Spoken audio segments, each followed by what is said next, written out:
Hey, how's it going? I've got the camera pointed up here so that you can't see I'm not wearing any trousers, and this is the news show. I have no idea what I'm talking about. So of course we're going to dive in with the show business and the big news that is the X Factor's over and our winners were a Little Mix. The final involved the public choosing who won by phoning in and the winners were a Little Mix. Marcus unfortunately didn't win, even though I was really wanting him to. Although I do think Marcus is going to go on to have a fantastic career in swing and jazz music, much along the lines of Michael Bublé, just because he's got a really good voice and that sort of thing. And he's a really nice personality, so I think he's got a good career ahead of him. The only thing I'm a little worried about with Little Mix is of course that they're a pop band now, they're a pop group. And all pop groups seem to follow the same sort of stereotype of last maybe 5-10 years, then they'll die out, and then when they get to their 40s and run out of their money, they'll get back together and do a reunion tour. I'd like to think this won't happen, but it might. You know, I'm just saying that's a popular thing. You know, you've got the Spice Girls, Atomic Kitten, all that sort of stuff. Happens to them all, and I just don't want to see it happen to more people than it already is happening to.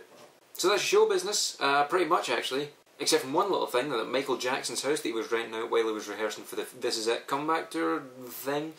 The contents of that house are going up for auction, except from the headboard. His family had requested that the headboard wasn't put up for sale because it had personal sentiment or something. I really should research this more. But anyway, the whole thing is that it's being up for sale and the auction is this week, but the M's were put on show in the way it was laid out in the house. It was done this last weekend so that people could get a preview of what was going to be auctioned. So the show business, done. And now on to public transport. What? This is the second recorded viral incident where something's been happening on public transport involving people getting a lot of abuse. And of course the story I'm talking about is on a train where there's a young guy sitting on the train and the ticket inspector's asking him for his ticket. He only provides the ticket for going the opposite way, so they're going this way and he's going that way. His ticket says that. And the ticket guy's saying you've got to pay for the ticket or you've got to get off the train. And the guy's like, no, I'm just going to sit here. I'm not moving, no way, no, don't want to move, no, I'm not going.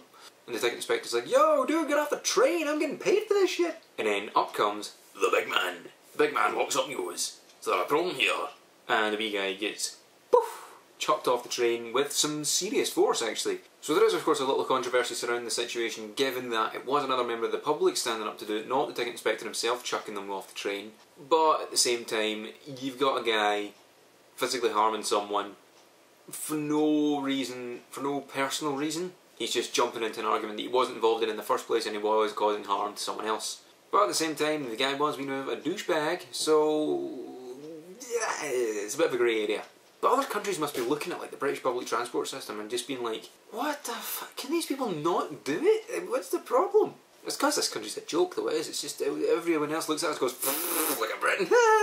And now we move on to a story that you probably already heard about, and that is that the wind in Britain was literally taking our faces off. Okay, maybe not literally, maybe I was exaggerating a wee bit, but you get the point. We've had winds going up to 165 miles an hour that have just been destroying the country, toppling buses over and throwing people in at bus stops, as I'll put the link in the description for that video. Oh, the winds were so powerful it blew an old woman off her feet into a bus stop, and I'm trying not to laugh because it is a shame that it happened, but at the same time, evil. Very evil up here. You will watch it and giggle. The other video of course that came out of it was, oh my god, trampoline! And that video is of course some guy who's filming it. It's a lamppost that's going like that, swaying in the wind, and then all of a sudden, the trampoline goes by, and oh, it's really funny. So I'll put the link to both of those videos in the description. But yeah, the wind was so powerful that it was breaking the wind turbines, it was doing all sorts of crazy shit, and it was only one day where we just like, woke up in the morning, it was like, everything was that way, and then about 9 o'clock everything just seemed to go, and I'm like, am I dead? Has it stopped? Are we okay? Can you leave the house? Okay. I'm going to go to bed. Wake up and hey, it's fixed. Except everything's about 12 feet away from where you left it, including cars. And now on to a story that's really just going to make you go, what? And that is, sorry, it's always made me laugh just trying to get it out. That's what she said. The story is that there was a police chase in America, in California, where a guy was driving a stretch Hummer. The police shot the stretch Hummer, it was on fire and there was smoke and the tyres were all shot out and everything. So the guy realises, I can't drive anywhere after this, I'm pretty screwed. What he did is he got out the stretch Hummer and he ran. The helicopter that was following this whole chase was watching down going, yep, he's running away. He's naked! The guy's naked! Seriously, the guy was naked. So there's a story you don't hear every day. A guy has stolen a 30-foot stretch Hummer, got a chasey off the police, and was doing the whole thing naked. For no apparent reason. You really do hear those stories and go, what? Just, you know, what? So yeah, apparently that's a thing. And now we say, tut tut tut BBC. This is because the BBC's been found out for faking an episode of Frozen Planet. What happened was they were filming a bit about polar bears, and they're saying, oh, it's all happening in the wild, and here's a polar bear in its natural habitat. Whereas, it was actually filmed in a German zoo. BBC came back and said, well, we had to do this for safety reasons, because if we took a real live camera crew out to some real live polar bears, they'd kill them. They'd just flat out kill them. And, well, yeah, fair enough, you know, camera lens life, over a wee bit of polar bear footage, I can kind of see where they're coming from. And it's done the same sort of thing anyway, so really 6 1/2 dozen. But of course the counter argument to this is, something on TV faked? No way, I don't believe they've done that!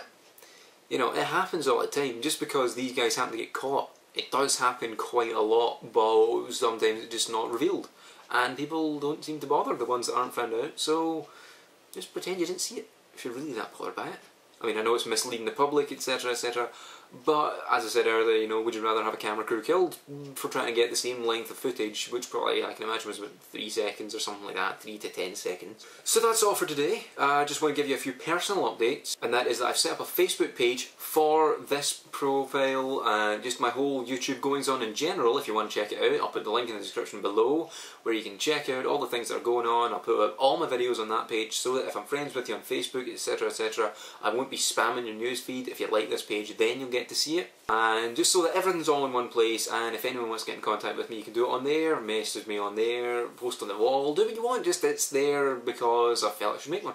And I was a bit bored. The other thing is, I was advised by one of my friends, she said, well, why have you not got t-shirts? And I was like, because no one would wear them. So, under her advice, I did make a t-shirt store. I created it on Spreadshirt, and I'll be adding a few more designs in the coming days, just while I make a few in my head. I've got one just now that just says Oddball. That's what I call you guys, the fans, your oddballs. I think I've done it once or something, so that's going to be the thing. But of course, I'll make new designs and I'll add them up. And if you want to buy one, amazing, that would be cool. But if you want to wear it, show support, that's amazing, I would really appreciate that. So thanks for watching, that's all today. So I'm going to go shave because I'm starting to look a bit ridiculous here because my shaver ran out of power, and I was like, oh no, I look stupid. So thanks for watching. Like the video, favourite the video, share it with your parents, your grandparents, your friends, your family, people you don't know, just go, what's this weird guy? And I would love you forever if you did so. So thanks for watching, I'll see you guys on Friday. Peace! I'm going to slide away. Whee!